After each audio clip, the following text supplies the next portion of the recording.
Hello, welcome to my channel, Edible Thoughts Makes. Today I have a featured finished project video for you. The way I like to do these videos is I talk about one specific pattern, I go through the pattern specifications, and if it is a paid for pattern, I talk about the things that you can access prior to purchasing the pattern. And then I go through my process and any modifications that I may have made. At the end, I go through a styling section where I mix and match maybe different things that are either ready to wear or items that I have knit or sewn. Oftentimes you're seeing those combinations for the first time as I'm seeing them, so that's kind of fun. Of course, when I initially pick a pattern, I'm already thinking about how it's going to fit into my life, fit into the other things that I already have, and so I've thought about them throughout this whole time. So until I actually finish the item, I can't actually do those pairings. So it's really exciting to be able to finish the item and then pull out all the things that I think it might be fun to wear it with, and then try it on. I do include closed captioning on all of my videos, so you can click on that CC button. If I speak faster or slower than your preferences, YouTube allows you to adjust the speed. Links to things that I talk about will be in the description box below the video. Sometimes you have to click on show more. I do use RAVELRY for all of my knit and crocheted items. Sewn items are not on RAVELRY. Today, I am featuring the Frost Lines by Andrea Mowry.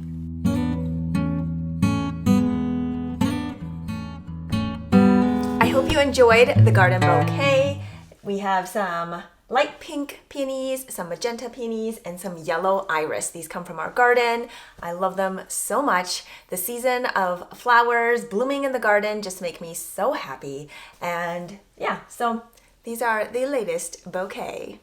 Today, we are talking about Frost Lines by Andrea Mowry. This is a cardigan pattern. It came out in February of 2026 and retails for $9 USD. This pattern was gifted to me by a friend. Thank you so much. You know who you are. It was gifted off of my RAVELRY pattern wish list. This is written for worsted weight yarn. The suggested yarn in the pattern is the Wandering Flock Fluff, which I did not use. I will tell you what I used later. And the gauge is 19 stitches by 28 rows over 4 inches, and it's recommended to use a worsted weight yarn. But of course, use whatever yarn is going to get you gauge, and the same goes for the needles. The needle sizes are US 7, 4.5 millimeter for the main fabric, and a US 5, 3.75 millimeter for the ribbing and the neckband finishes. Yardages are provided, and you have sizes 1 through 10 available, and that finishes at a 31-inch to 66-inch chest circumference. Recommended amount of ease is 0 to 6 inches of positive ease.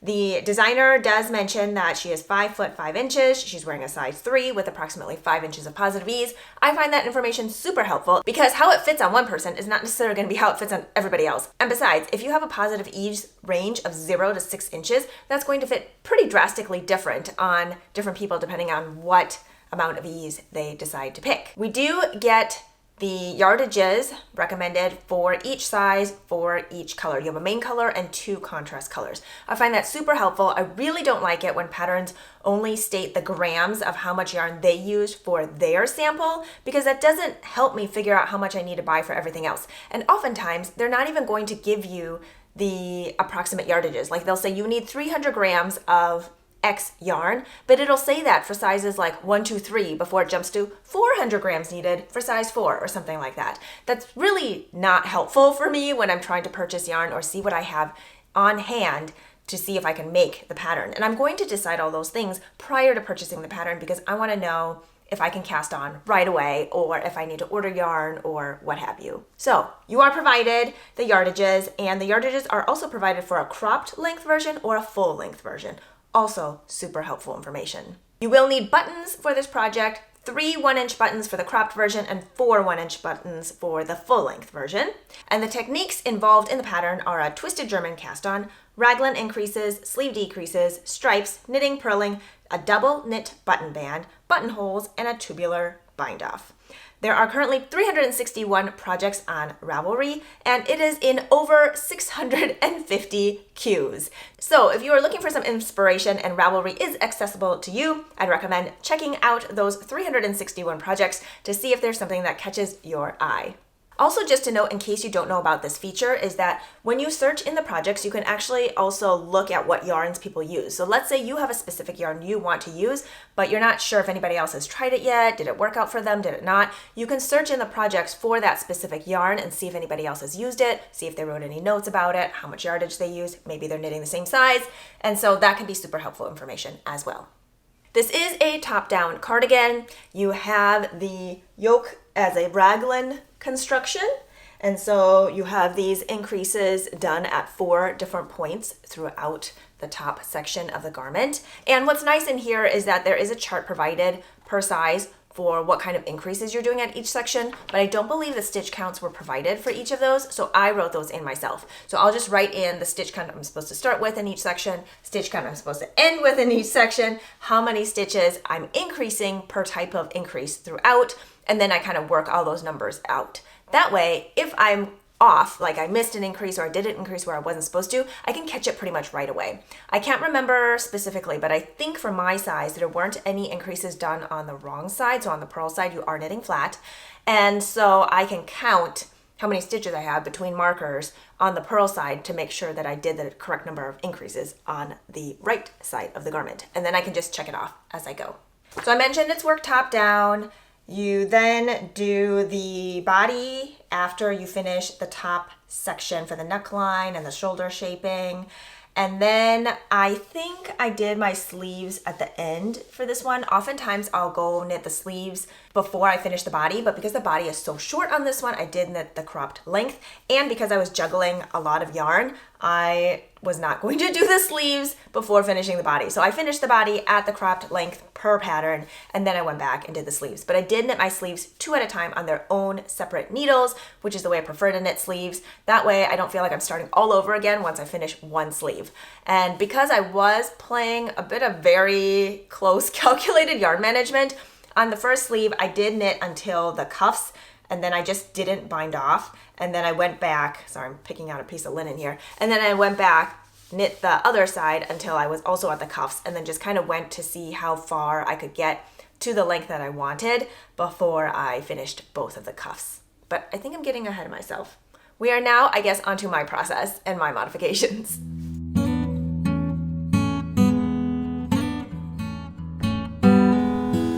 All right. To my process and modifications. I kind of started talking about it because I just can't help myself, but now I'm going to actually talk about it. The designer used a yarn that is a blown yarn. It is worsted weight, wandering flock. It has baby, Surrey, wool, and Pima cotton. I think it's one of those blown yarns, and that is not what I used. I used yarn that I had on hand that I've had for some time, and that is Purl Soho's linen quill, 50% fine Highland wool, 35% alpaca, 15% linen. It comes in 439 yards for 100 grams. And so that is a fingering weight yarn that I held double. My main color is this very pale light blue called Bird's Egg Blue. And then I used a contrast color that's this chartreuse called Golden Green.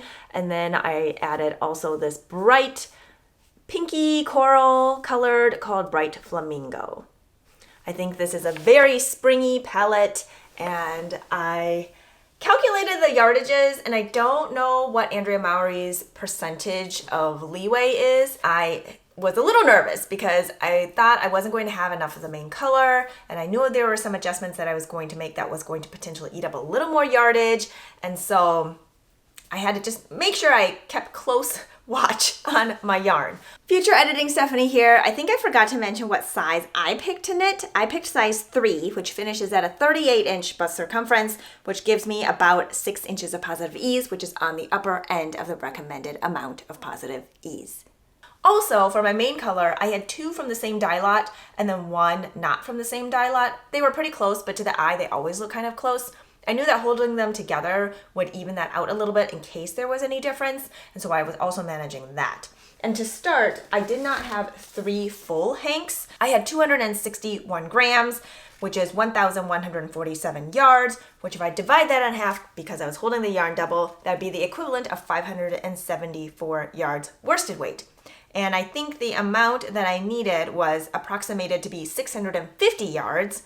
So I was going to be about 75 yards short, something like that. We were just gonna have to see how this was gonna go. I knew I was going to lengthen the sleeves. I knew I was going to keep the cropped length. So it was gonna be a little tricky, but hey, spoiler alert, it worked out. I'm fine. I had 13 grams of yarn for the main color remaining, and I used 248 grams of the main color. And then for my contrast colors, it says you need about 104 yards of each. It's a little tricky because you have to divide everything by 2.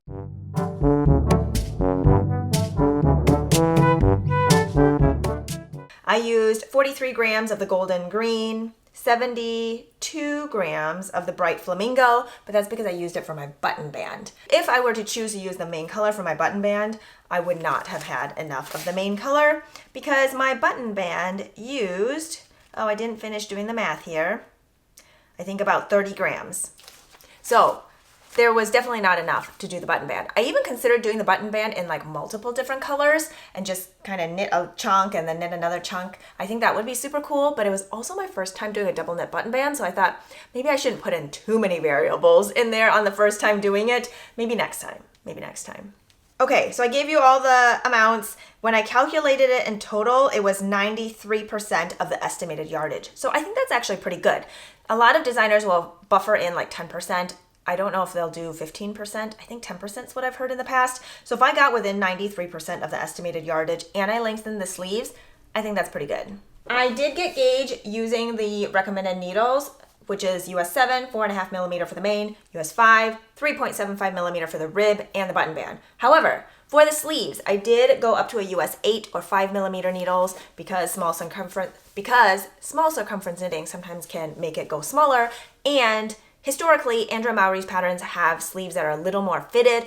I don't like super fitted sleeves, and so I went to a US 8. I did not measure how the gauge looks different on my sleeves than the body of the sweater, but the stripes look pretty even, so I feel like it must be pretty close. I think I used 12-inch circulars for my sleeves, and I did not break the yarn on the sleeves on the inside. I carried it. I did not do any sort of jogless stripe shenanigans. I don't like doing that. I'll just kind of tug a little bit on each end to make that leg of the stitch shrink in a little so that it lines up a little bit better, but honestly, it looks just fine.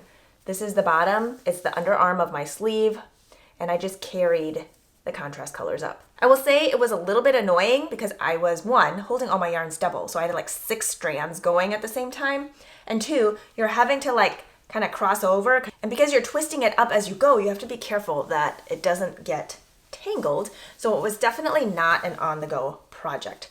Here's the inside of my sleeve. Hopefully you can see the yarns twisting as you go. Just make sure it's not twisted too tight or it'll form a tight seam and it'll pucker the fabric. So that worked out really well. For the body of the sweater, you do have to cut because you're switching colors so often. It's just a 1-row stripe for the contrast colors. So you have ends on both sides. Now, I weaved them in differently on each side because I was just curious to see what would happen. So on one side, I just threaded them through this pickup edge and it is invisible on the other side. I just used a tapestry needle and just wove them in on the end. This side, I wove them in on the main fabric here. Again, it's not visible on the other side. I think they both look fine. I don't feel really any difference. The one going down the selvage edge definitely is faster because I'm just going straight down, and it is probably a little bulkier because there are probably some areas with like 8 or 10 yarns in there, again because I was holding yarn double, but it's fine. It doesn't bother me. The other thing I did different with the sleeves is I changed the decrease rate. So I lengthened it so that would lengthen my sleeves.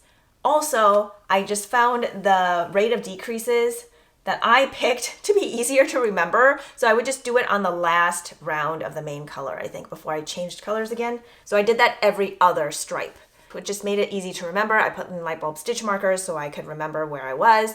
And then I might have done an extra decrease round at the end too. Let's see, what did I write here? I did 2 extra stripes, so 1 extra decrease round. Otherwise, it was going to be way too short for me. And then I did Italian sewn bind-offs instead of a tubular bind-off, but for the button band, you start at the bottom, and so that I did do a tubular cast on for the bottom, and that's only over a few stitches, so that didn't bother me too much. I don't generally like the look of a tubular bind-off. I feel like that extra bulk there just, I don't like it. I prefer the look of an Italian sewn bind-off that doesn't have the setup rows, but when it's in such a teeny spot for the button band, and it's for the cast on, I don't mind doing it. So it was my first time doing a double knit button band. I had asked some friends on their opinions on whether to do one where you cut the yarn at each buttonhole or you don't cut the yarn. And then I weighed out some pros and cons, because if I cut the yarn at each buttonhole, then I can adjust the size of the buttonhole. But if I don't, then if I had to undo anything, I wouldn't have as many tangles because I was also holding the yarn double. That would just be a mess. My first time doing it, I have to unravel it. I don't want to have a bunch of pieces of yarn everywhere. And so I ended up doing it not cutting, and that isn't in the pattern. So I followed a different tutorial on doing a double knit button band without having to cut the yarn. And I also made my buttonholes smaller. So instead of maybe skipping over like 3 rows, I might have done 2, something like that. I don't remember exactly. And that's also because my buttons are smaller. The pattern says to use 1-inch buttons, but I had these buttons that I picked up at Shepherd's Harvest Festival in Minnesota 2 summers ago. And these are more like 3/4 inch buttons. They're floral, semi-translucent, neon yellow. I love them. I think they're so fun and whimsical and work perfectly with this cardigan. Plus, I only had 3 of them. So I needed something that only required 3 buttons, and a cropped cardigan, I guess, works for 3 buttons. So I made my buttonhole smaller. I didn't mess up. Everything worked out fine. I did a contrast band. I really like the contrast band. I picked up my stitches with the main color, which in hindsight, I guess I could have picked up with the contrast color. But I do kind of like being able to see that bit of main color popping through. It kind of looks like it was seamed, even if it wasn't. But if you don't want to see that color here at the pickup, I would recommend then doing the contrast color that you're knitting the button band in. But I don't know. But it doesn't really matter. It's just personal preference, a cosmetic thing. It doesn't affect the function. Again, the original pattern uses the main color for the button band, but I didn't have enough main color, and I really like the contrast color. I had factored in another color, a 4th color, in case I ran out of everything else or I wanted to change it up. But when I initially started with that color for the button band, it was just way too dark green. It was this really dark teal, I think called High Tide. And then because it was a darker color, where the linen doesn't take the dye, it is a lot more heathered looking, and it just was too high contrast. So I didn't like that. I had enough of this bright flamingo color, and I did not have enough of the golden green color, so that kind of just worked itself out, and it was meant to be. I love how it looks. I also was putting the buttons on all the colors to see which one didn't swallow the buttons, and I still wanted it to show up. I still wanted to make sure the buttons shined, and I think you can definitely see them really well on this bright flamingo color. So much fun. It worked out so well. The sleeve lengths are perfect. They are long enough where when I'm bending my arms a lot, it's not going to shrink up too small because I don't like that. And I just think this is perfect. I am getting a little warm right now. So I think that's everything I wanted to share about this. It fits really well, and I'm really glad I made it. And I could see myself doing it again. I didn't mind the double knit button band. It did go slow, but I do like it. I don't think it's the button band of all time. I feel like some people think it's the best thing ever and put it in for everything, and that's totally fine because it does look nice. However, I feel like for different projects it might work, but I don't necessarily see myself substituting in this button band for everything. And I wanted to try it out on a cropped cardigan because it meant there was less of it to knit in case I really did not enjoy the process.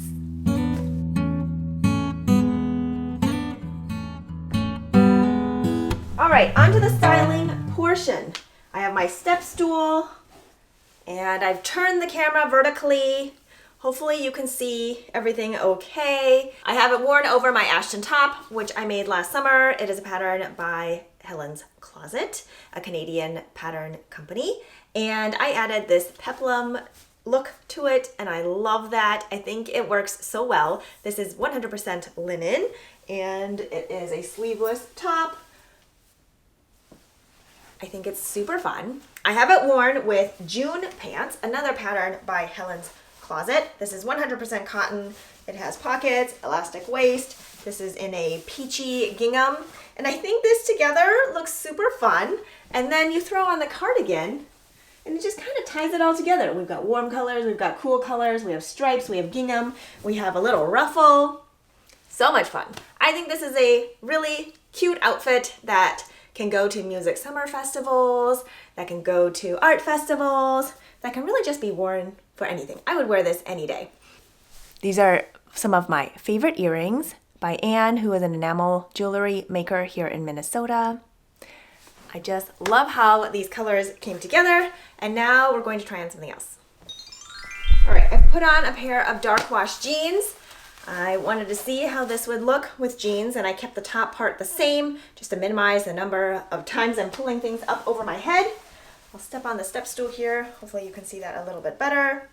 I really like this combination as well. I think this cardigan just adds a little bit of whimsy and fun and that dose of dopamine to, I feel like, any sort of combination. On to the next. All right, here I have on the Orchard top. It is a free sewing pattern from Helen's Closet. It's a strappy tank top, very beginner friendly. There aren't a ton of pieces to cut out. It's the front, the back, the neck, and the straps maybe? Not a lot of pieces. And it's a really fun one to make. You can make it into a dress, which I've done, into something more cropped, full length. I've made it several times and I find it really comfortable. So I have this paired with a pair of pants that I didn't make. I could make them. They're very similar to the June pants, but I did not make these. They are a beige wide leg linen pant. I think this is actually a linen rayon maybe combination. Very drapey. I think this is a very comfortable outfit. Feels kind of like I'm going to the beach. I like it. On to the next. Okay, now I have changed into a different Orchard top. This one I think was short on fabric, and so the front is actually two pieces, and then I did a contrast stitch down each side of the seam. And I have it tucked into a self-drafted skirt in the same lemon lime linen, tear gathered, inseam pockets. I can wear it tucked in or out. Wrinkles happen on people and on clothes. I have this set paired with the frost lines. I think it's really fun. I think the neon really kind of goes with the energy of this cardigan, and yet the cardigan also brings it together or tones it down a little. Maybe, maybe not. I like it. I think it's fun. I think there's a lot of versatility in a cropped cardigan versus longer ones. I do have cardigans in all different lengths, and the cropped one goes really well with high-waisted items. I feel like it just sits nicely where different parts of the outfit might start and stop. So this is definitely cropped. It ends at my natural waist. I can't remember how many inches of knitting there was from the underarm down. Maybe only 10 inches total.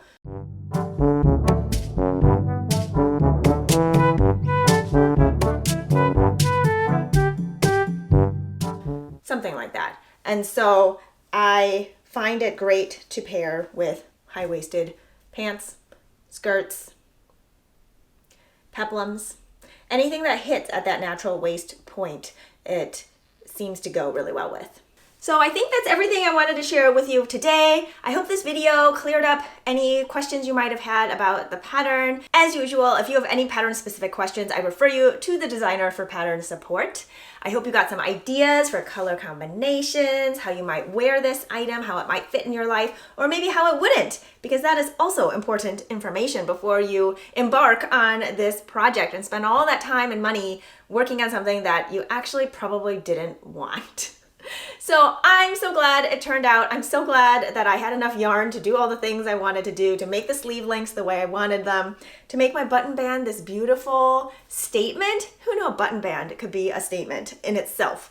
I feel like it worked really well for me here, and I love it. I think it's so much fun, and I really like the pieces that I pulled out to kind of mix and match it with today, just to see how it would go. I can see myself wearing this for many years to come. Have you knit a frost lines? If so, I would love to hear about your color combination and what yarns you chose to knit yours in. If you have not knit a frost lines and have been dreaming about it, I would also love to know what color combination you might come up with or what yarns you might want to use. I'm looking forward to seeing how this wears in the warmer months because I know it'll get worn in the colder months. With that, cheers to being creative. I hope you're doing well, taking good care of yourselves, your loved ones, and your neighbors, and I will talk to you next time. Bye.